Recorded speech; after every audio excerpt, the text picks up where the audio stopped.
Hello, everyone. Oh, it's great to be with you. My name is Deb. I'm a real alcoholic. And hi. I've had quite a day. So I got to do or participate in a really great live 12-step call today, which was pretty neat. So this morning I was, hanging out doing my thing and getting ready to deliver an 11th-step talk on young people's thing this afternoon. And a really good friend of mine from Akron, Ohio, where I have a house and get to spend a lot of time. His name is Tom, and Tom has been sober. He had 50 years in January, and he dialed the phone today just to say hello and tell me that he was thinking about me, which, I I think that's pretty cool. I'm like, I'm not sure how that happened, right? Where one of my spiritual giants thinks to just call me and say hello, but he did today. And in the course of our conversation, he shared with me that his grandson, who lives in Minnesota, who's 23 years old, reached out to him and told him that he thought that he had a problem with alcohol. And Tom still has a flip phone, so he is not Zooming at all. And so he just told his grandson, he was like, well, just hold on, states are reopening things and there'll be a meeting you can go to soon. And I said, oh, no, Tom, like I can totally help here. I said, I'm getting ready to sign on to this, young people's Woodstock and AA thing. I said, I know there'll be someone on there from Minnesota. I said, so, give me your grandson's number. And I just asked the organizer of the young people's thing. I said, hey, who do you have on from Minnesota that, is sober and that you can trust? And anyway, 3 hours later, Tom's grandson is on the phone with a member of Alcoholics Anonymous, and they're going to meet and have a socially distanced cup of coffee on Tuesday. And his girlfriend has now been hooked up with 2 longtime members of Al-Anon. So, and I'm just like, you know what, this stuff works, right? Whether we're able to hug one another's necks or whether we're just, staring at one another through little tiny tiles on the computer, the spirit of Alcoholics Anonymous and the will of God will be done. And I'm just so grateful to be a part of it. My sobriety date is March 15th, 1987. And for that, I'm just insanely grateful. I really am. I've been spending a lot of time, Zooming all over the country like the rest of you. And I know people who are not members of Alcoholics Anonymous, right? And their experience of this quarantine situation, this isolation situation, is so incredibly different than mine, right? I can participate and be smack dab in the center of my community again, whether I get to hug your neck or whether I see you on a little tile on my Zoom screen. But my experience and my ability to stay connected and to feel like I'm meaningfully engaged in the thing that is the most important in my life it's just an amazing deal. It really is. I don't experience loneliness today. And it's just a neat deal. I ended up in Alcoholics Anonymous because I finally got caught, right? Like the rest of us, right? There was that some precipitating event. And for me, I finally got caught. I had gotten pretty darn good at living 2 separate lives, even though I was living in this tiny little town of about 5,000 people right outside of Akron, Ohio. My dad is one of 9 kids, and 8 of those 9 kids live in that little town. So long story short, I'm related to the majority of the town. So it's hard to act poorly for very long without getting in some kind of a jam. And I took my very first drink of alcohol when I was 9 years old because I was curious. I wanted to know what that stuff was in those dark little bottles and why it was so darned important. My father has a terrible case of alcoholism, right? He wouldn't own that. And I know I'm not supposed to call him that, but he is. And so when I'm growing up with his case of alcoholism, what I know is that the stuff in those little bottles is more important than anything else. And I want to know why it's so darned important. Right? It's important to him that he drank a lot of it. It's important to my mom that he never have another drop. They're in constant conflict. The house is just crazy. I'm living life on high alert. I mean, there are pictures of me when I'm a little kid and I've got my shoulders pinned to my ears and my little hands are balled up in fists. And I'm ready for anything at any time. It's crazy. It's unpredictable. And I know that I'm going to get hurt, and I don't know when it's coming, and I don't know what I'm going to do to cause it. But I know that at some point I'm going to do something that's unacceptable. And the deal with this is that my father, his case of alcoholism, has caused him to hold on to resentments for 60 years now. He has a resentment that is over 60 years old, and he can still tell you the story with incredible detail, right? And with all of the appropriate emotional connection. And he has used that to justify ongoing anger my entire life. I mean, it really is fascinating, especially knowing what I know, right? And having the tools that I have at my disposal. I'm like, oh my goodness, right? Like, he could be free from this, but he's likely never going to get free from it. But anyway, that resentment fueled all of his anger and fueled all of his rages and all of that kind of stuff. So I'm a little kid. I'm living life on high alert. Alcohol's super important. I want to know what that stuff is. And it is as simple as that. I had my first drink of alcohol. It was the night of first. It was my first drink, my first drunk, my first blackout. I mean, I hit the ground running. I have no idea how much alcohol I swallowed that first night. And frankly, it absolutely does not matter. What happened for me that night is as simple as this. I felt the effect produced by alcohol and I fell in love with it. What happened for me is that when I got enough alcohol into my system, I was able to come off of high alert. I experienced freedom from fear for the very first time. I found a solution to a problem I didn't know I had. And I mean, it was freaking magical. It really was. And I was like, oh my God, like, that's why my dad drinks this stuff, right? I mean, I don't know what he was getting free from, but clearly this stuff is magical. And it was as simple as I made a decision when I came to the next day and remembered the freedom that I had felt the night before. I made a decision that I was going to drink as much of the stuff as often as I could. And that was that. I didn't know about alcoholism. I didn't know I was going to drink my way into my own case of alcoholism. I didn't know any of that. I'm 9, right? I'm 9. I'm just drinking it because, man, my shoulders come off my ears and my little fists let loose and I exhale all the way and I just get a minute, right? Have you ever had one of those days when you just needed a freaking minute? I needed a minute. I was 9 and I needed a freaking minute, and alcohol gave it to me.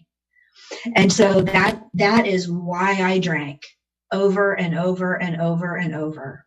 And by the time I was 15 years old and got caught and ended up a very reluctant and angry member of Alcoholics Anonymous, I was no longer just choosing to drink. I was required to drink. I am bodily and mentally different from my fellows. I just am. I mean, what's laid out in the doctor's opinion in the very front of the book of Alcoholics Anonymous, thank God that's in there, and thank God it is worded the way it is worded. It is so simple and it is so clear. When I consume alcohol, I have an abnormal reaction. I have an allergic reaction to alcohol, and it triggers a craving in me that non-alcoholics don't have, and that is the one thing that separates us from everyone else. And I have no idea how long I drank until I crossed over that line into alcoholism. And again, it really doesn't matter. But the bottom line is that I crossed. And so by the time I am 14 and 15 years old and, the end of my freshman year and going into my sophomore year in high school, I am drinking the clock round. I just am. In order for me to be sober, to like show up and do what I'm supposed to do, where I'm supposed to do it in an appropriate manner, I have to go through a significant period of detox. I became just, wildly sensitive to this stuff very, very quickly. And what that meant for me was that I was always drinking to oblivion. When I would begin to drink, I would not stop drinking until something or someone got in my way and physically stopped me. And that could be me passing out in a mud puddle or in a cornfield or in some other God knows what place. That could be, somebody actually physically removing the booze from my presence. But something had to stop me from consuming alcohol because I was just going for it. And I ended up finally getting caught, like I said, and it was as simple as, right, I was running a scam. I had run scams like this a million times before, and quite successfully, I must say. And it just didn't go according to plan, right? It just didn't go according to Hoyle that night. And it was a thing. Right. And the cops were called and people are running and warrants are issued for the arrest of people who have been supplying me with booze for a couple of years now. And my sister runs and she ends up in juvie jail. I mean, it's just one of those clusters. So I had to figure out a way out of it. And so I started to lie and said that I had had a little something to drink a couple of times, and obviously it wasn't going very well. And anyway, and because I had been living two different lives, like I would drink, I'm in high school, right? So I would go and hang out with my girlfriends who I was playing sports with and was on student council with and all that kind of stuff, right? And we would have that regular 1 or 2 beers in the bushes behind the school before the football game kind of thing, right? So I would go and I would have my couple with them. And then I could only stay through the football game through about the first half. And then I would have to take off. I would have to make up some excuse.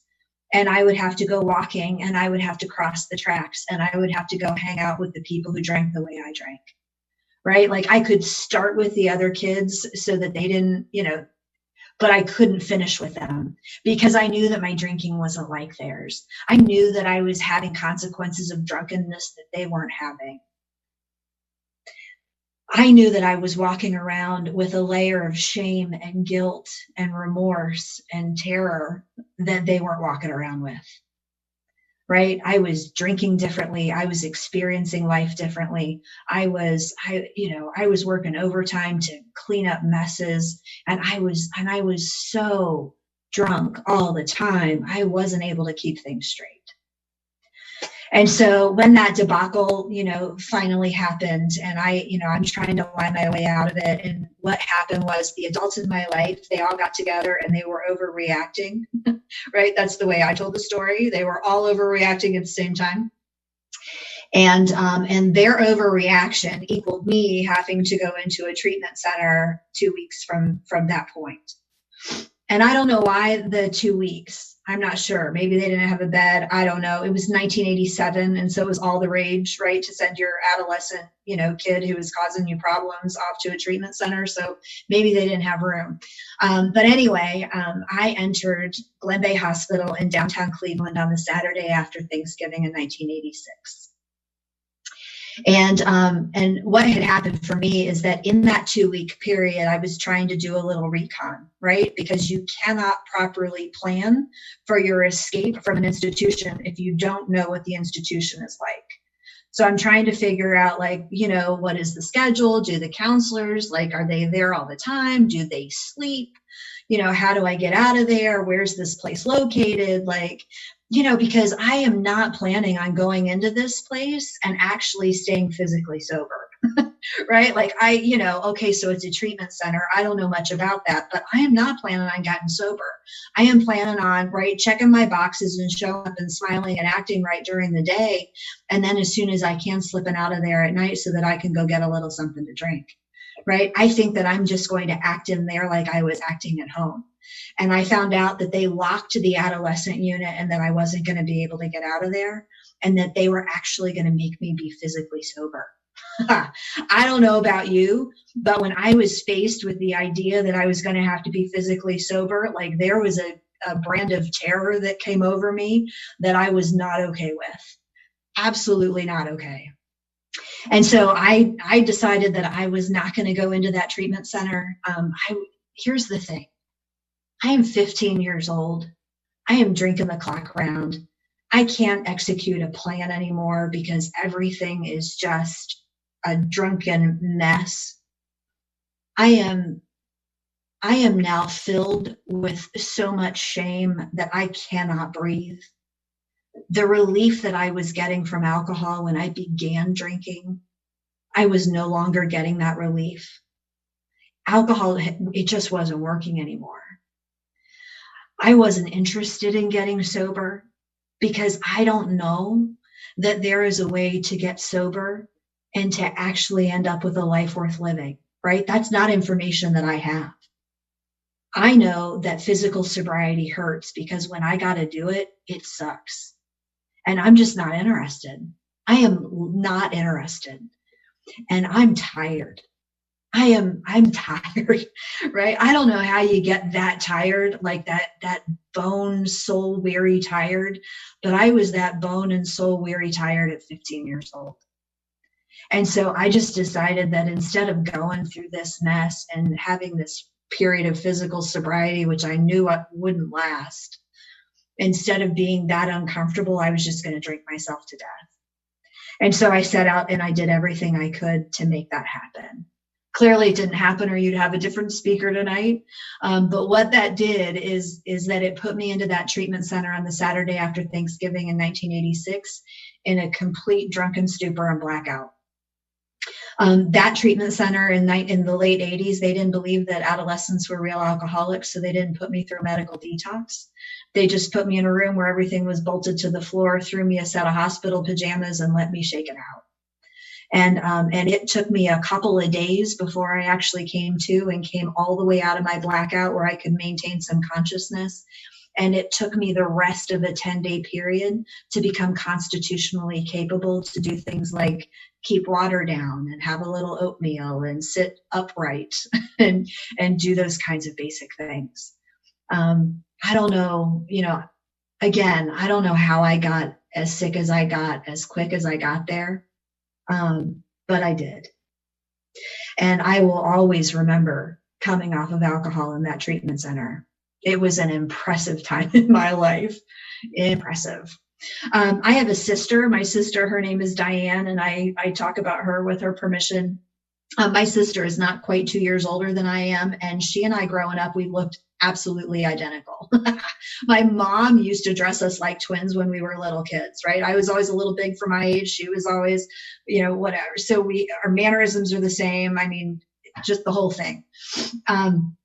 And even in our 20s, I had a boss. My sister was visiting and she was sitting at my desk, and my boss walked by my office and said hello to me, but he was actually speaking to my sister, right? And then he gets up to the station where I was standing and he was like, wait a minute, I just said hello to you. And I said, oh, no, you didn't.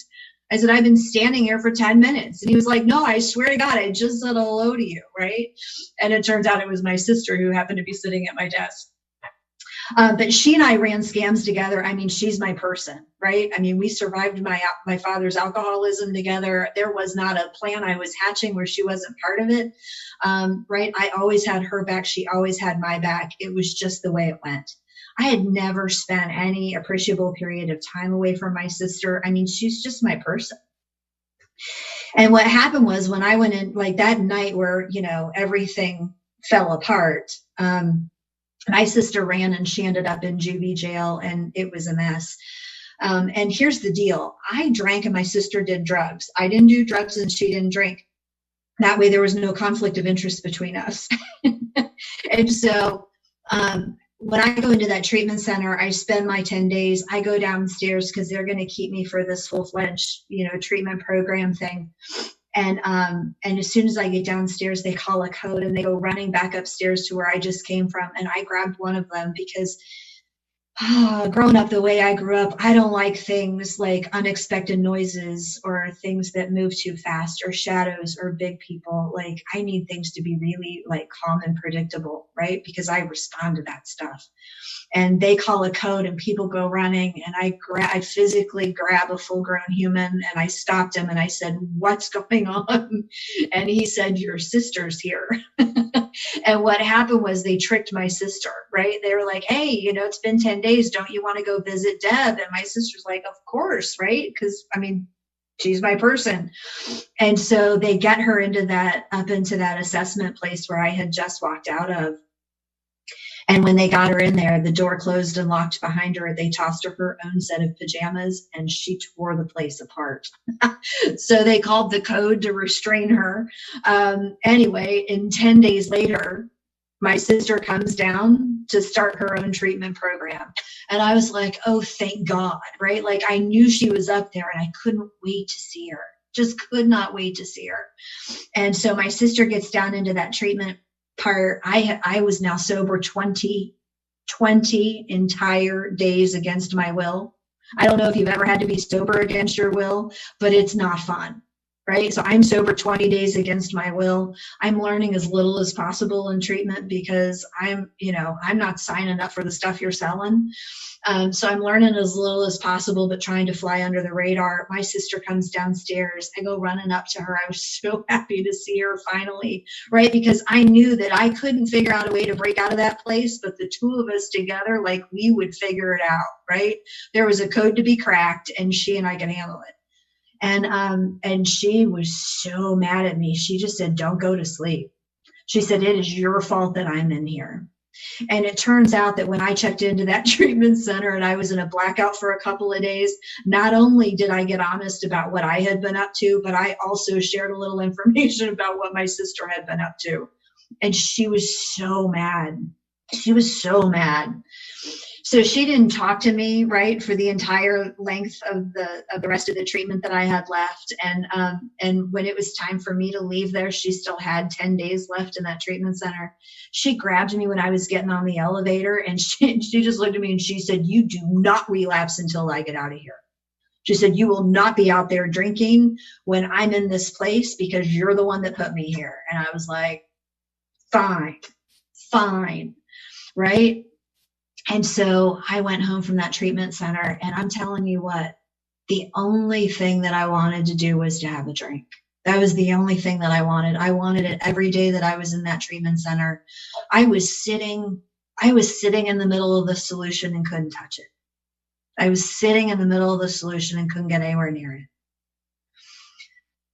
All I know is that I'm physically sober and I am not okay, right? Because physical sobriety and does not coexist with comfort, right? There's just, those two things don't coexist. That's why being a newcomer is so freaking hard.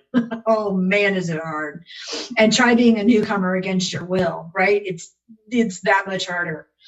And so for some reason, like I need to get back in my sister's good graces because I know that the way I'm living, like it requires somebody to have my back. And so I wait for those 10 days for my sister to get home from that treatment center, right? I go and I get my bottles and I get her random baggies of this and that. And I wait for her to get home. And as soon as she gets home, 10 days later from that treat, I grab her, I take her upstairs, I lift the floorboard, I show her everything that I had amassed in the 10 days. And I was like, oh, thank God, like tonight we are relapsing. And she was like, she said, no, she said, they called it a spiritual experience. I said, who did what? And she said, the counselors, they had a thing happen and they said I had a spiritual experience and we're going to stay sober. And I said, no, we're not. And she said, no, we are. We're going to go to Alcoholics Anonymous. I said, Alcoholics Anonymous, you don't even drink. And she said, I know, but they said NA sucks, so I have to go to AA. And I was like, oh my God, I'm not going. And she said, yes, you are. If you don't go, I'll tell. And I was like, that's not okay. And she said, we're going to AA. And I was like, oh my God, like I am sober now 50 days against my will, 50, and off I go to AA. And I am unhappy. I am really unhappy. And here's how we go to AA. My ma drops us off, right? 15 minutes before the meeting starts, my cool card is officially gone. I stay outside and bum cigarettes. I don't smoke, but I learned how.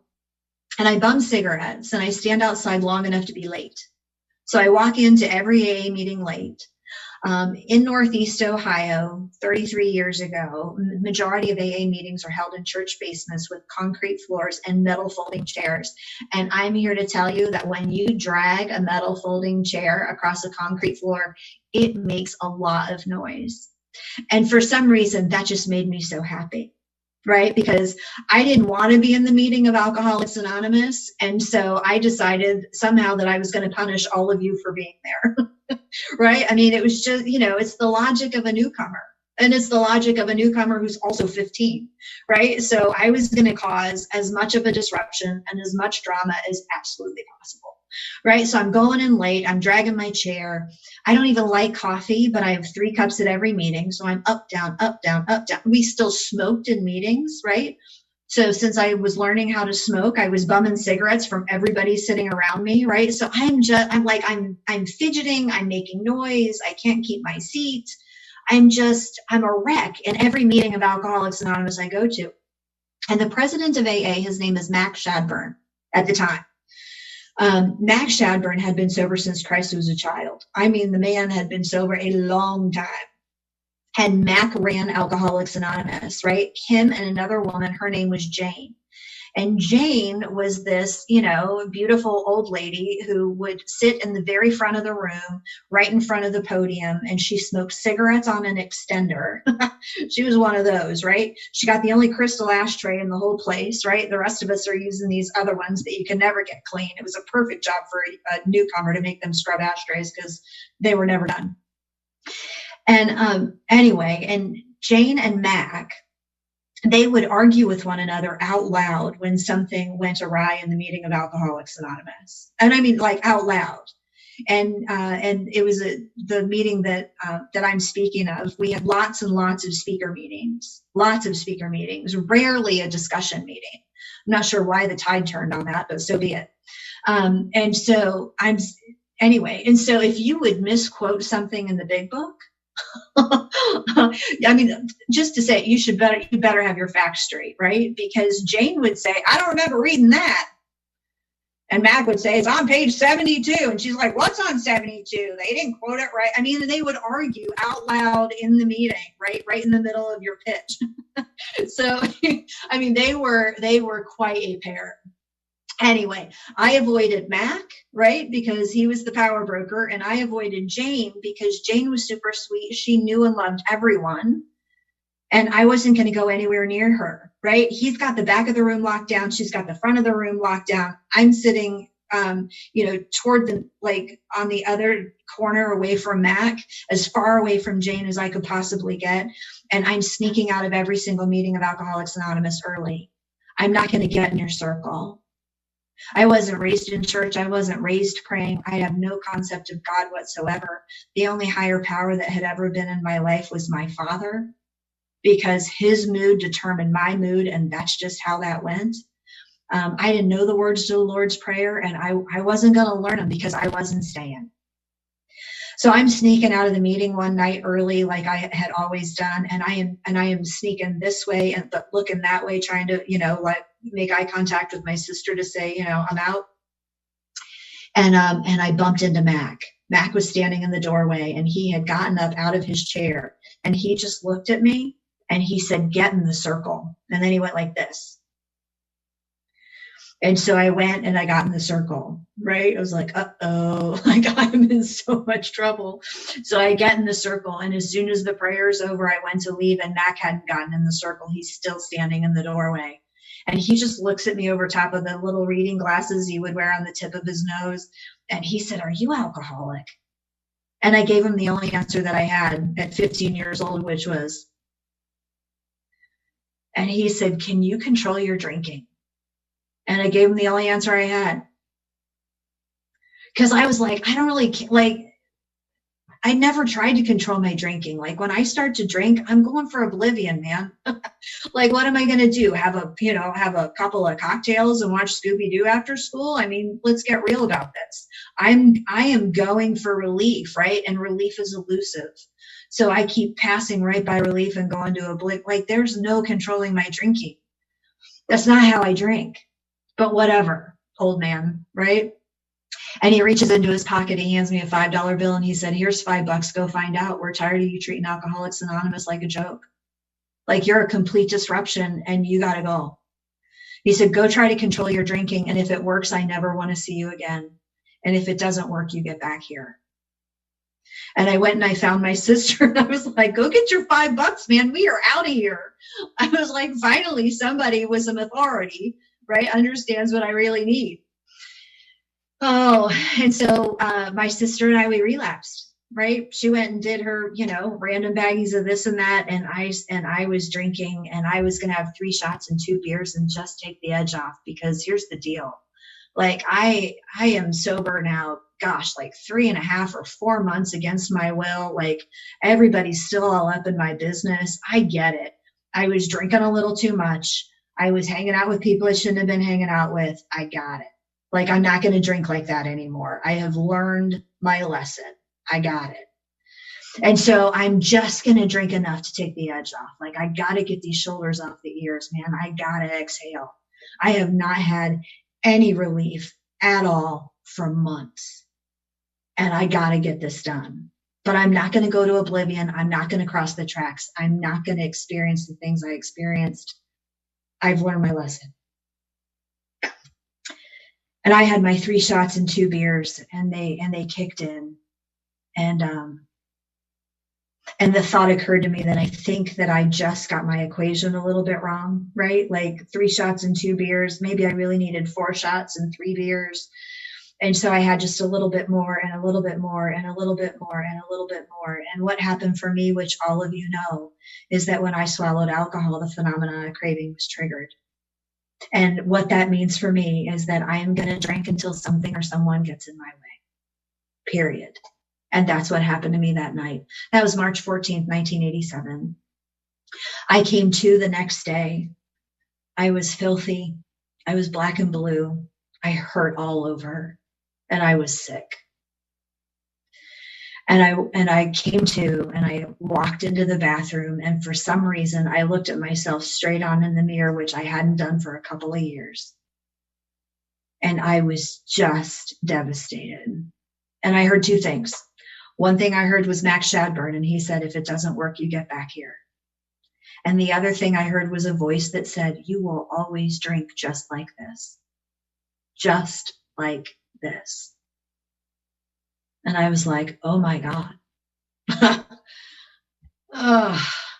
So I went back to a meeting of Alcoholics Anonymous that day. I got there on time. I sat in the middle. I only had 1 cup of coffee. I tried not to fidget. And I got in your stupid circle. And when I went to leave that meeting, Mac was standing in the doorway again. And I went to walk past him. And he stepped in front of me and he blocked me. And he looked at me over top of those stupid little glasses again. And he said, did you get a sponsor? And I was like, how did he even know, like, that I've been out drinking? Like, I don't know how old timers know those things, right? And I just said, no. And he just went like this. And so back into the room I went, and I knew that it was women with women and men with men, right? Some things sink in whether you want them to or not. So I walked up to all the women in that room and I said, will you sponsor me? And every woman in there went, no. Oh, honey, oh, no. And so I went to leave, and Max said, well, did you get a sponsor? And I said, no one in here will sponsor me. And he said, that's a lie. I said, I'm not asking her. And he just went like this. And you know who I had to go ask, don't you? Jane, right? The lovely woman, right? Who sat up front and smoked cigarettes on an extender. And so I walk up to the front of the room because Mac's watching me, right? So I have to go do what he just told me to do. I don't know why I gave him so much power, but I did. And I had to stand on a line to get to talk to Jane, which I'm not happy about. And I'm standing on the line, and it's finally my turn. And I looked down at Jane and I said, will you sponsor me? And she took a long drag off that cigarette extender. And she said, oh, honey, why should I? And I'm telling you, the only thing I brought to the party was to tell her where to shove that cigarette extender. That's all I brought. And instead of saying that, what I said was, because I need to be sober and I don't know how. And I was like, oh my God, who said that? Right? It was my voice, but I don't know who said it. And she said, well, I guess you'll be doing some things differently now, won't you? Right? And she outlines for me all of the things I'm no longer going to be doing and all the things I'm going to be doing. And I'm just like, oh my God, what is happening in my life? And the next day I'm sitting at home and I'm acting like I'm, doing homework or whatever. And I'm thinking about how my life is over. Like I have just turned my will and my life over to the care of like 70-year-olds. And I'm like, what? Like, I am never going to have fun again. Like this is not okay. And, anyway, 7 o'clock hits and there's this enormous car that comes floating in my driveway. I don't know. Some of you will remember the Ford LTDs from the 70s. If you don't remember them, you should really look them up because they are enormous vehicles, right? And they float down the road. They have huge steering wheels. You can steer them with one finger, but like if you want to turn, you got to start a half a block back. I mean, and one of these cars comes floating in my driveway, right? And it's maroon in color and it's clearly an alcoholic car. And it floats to a stop. And my mom's like, who's that? I said, I'll go find out. So I walked outside, knocked on the window. There's two old guys sitting in the front seat. And they are laughing and drinking coffee and listening to country music. And they roll down the window. And I said, can I help you?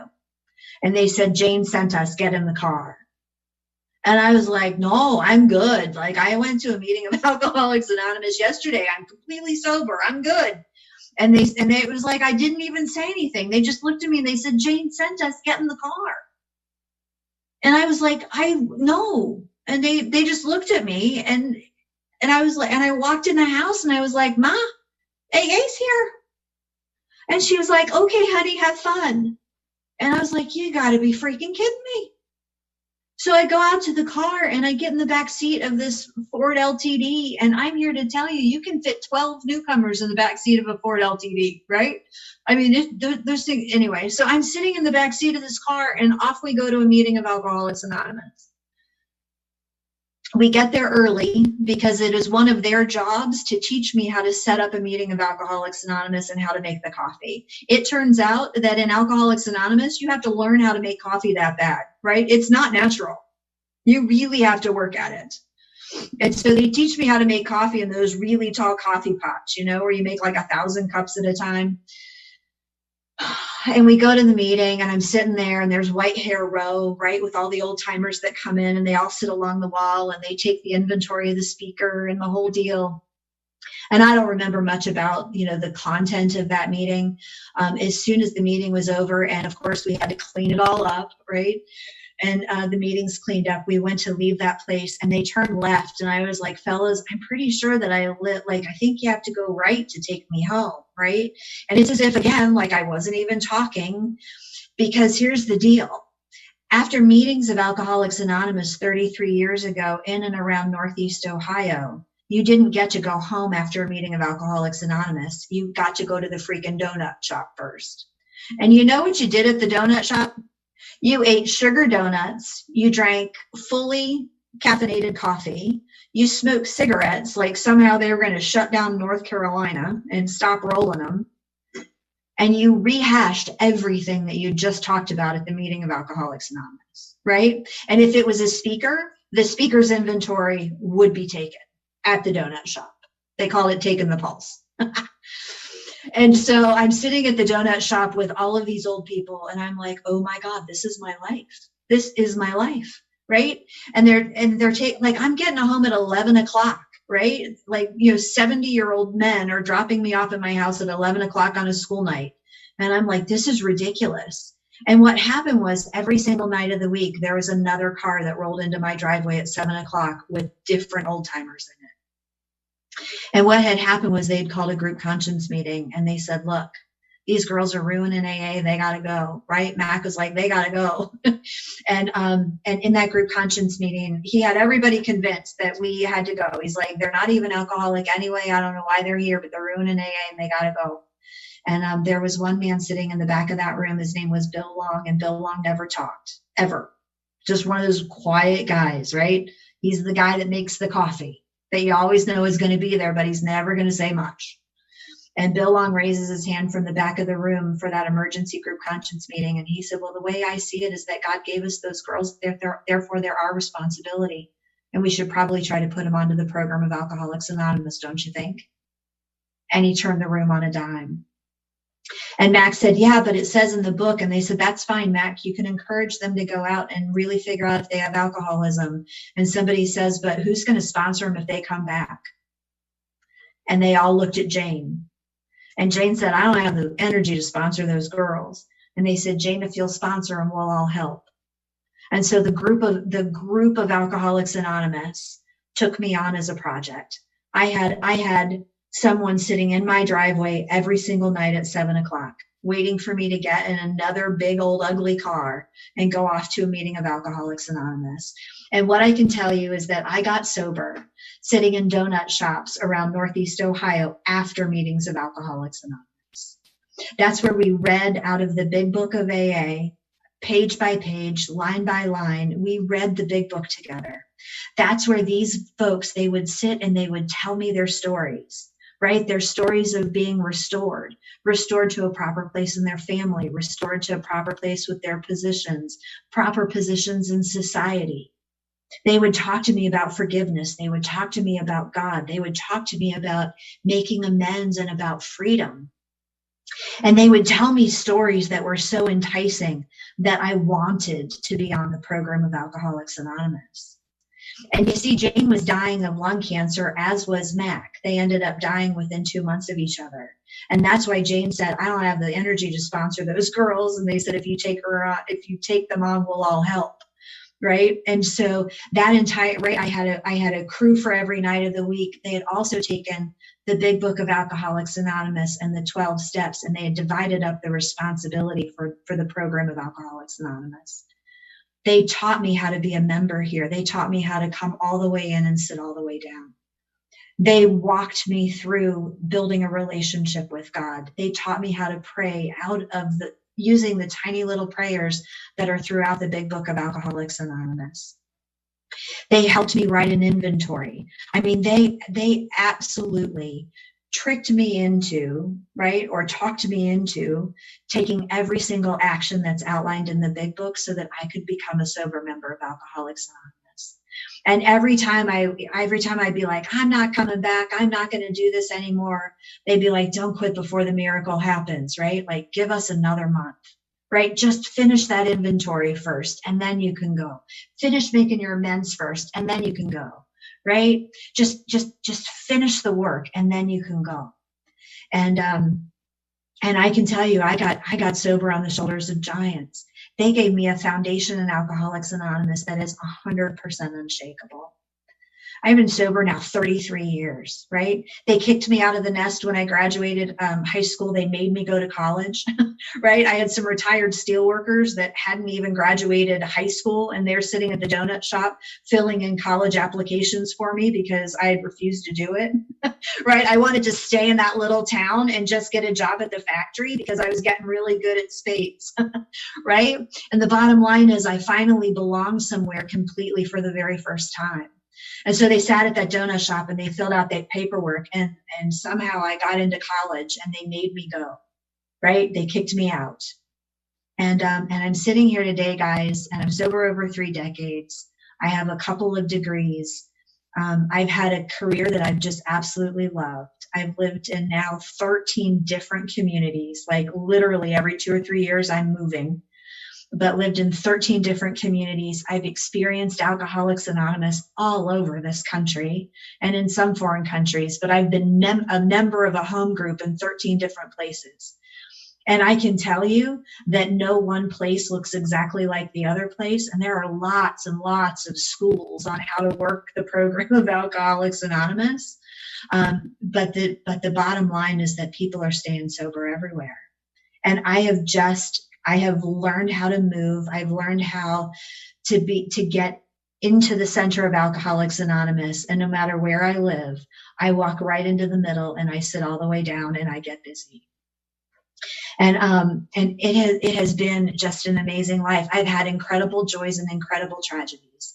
I mean, I had finally married the right guy the right way in the right order for the right reasons, right? And I was widowed all of a sudden at 38 years old. And thank God that when that happened, it was 11 years ago now, but when that happened, I had been dedicated for about 3 years. I had been completely dedicated to deepening my relationship with God. And so when that happened, when that call came, I had had such an expansive and deep and personal relationship with God that I didn't have to walk away from him in order to experience my grief. I got to collapse into his arms and I got to grieve alongside him. Everything in my life changed because of that event. Everything in my sobriety changed because of the way God embraced me and consoled me while I grieved. It breaks my heart when there is huge loss for the members of Alcoholics Anonymous and they walk away from God rather than walking toward him. And what I have experienced and what I know to be true today is that there are going to be days when I am going to have to rely on the relationship I have with God today, not on the relationship I wish I had. And so today, what I know is that remaining spiritually fit and resting in his arms is the most important thing I can do. And I can't do that if I'm not in the middle of the community of Alcoholics Anonymous. Because at the end of the day, guys, he doesn't talk to me directly. That would be terrifying. He talks to me through you. He does. You guys show up and you're my messengers, right? And most of the time, like one of my messengers just pops by and stays long enough for a cup of coffee. And sometimes I get these messengers who come into my life and they stay for years. But they're the people that when they talk, I lean forward. I rest like this a little bit and I pay really close attention to what they have to say. Because I know that they have the kind of relationship with God that means that what they say I can rely on. And my hope today is that when people meet me and when they spend a little bit of time with me, they get to experience a little bit of God as well. Because I know deep down inside who I am, who I belong to, and why I'm here. I am uniquely qualified to save the lives of other alcoholics. At the end of the day, I have lots of other skills and talents, right, and other things, but I'm only uniquely qualified to do one thing, and that's to save the lives of other alcoholics. And guys, you make it easy. You really do. I get to show up to places like this and hang out with people like you, and you point me toward God over and over and over.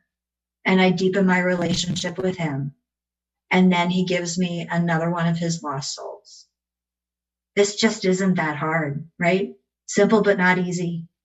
Simple but not easy. I am out of time. I only went over 1 minute.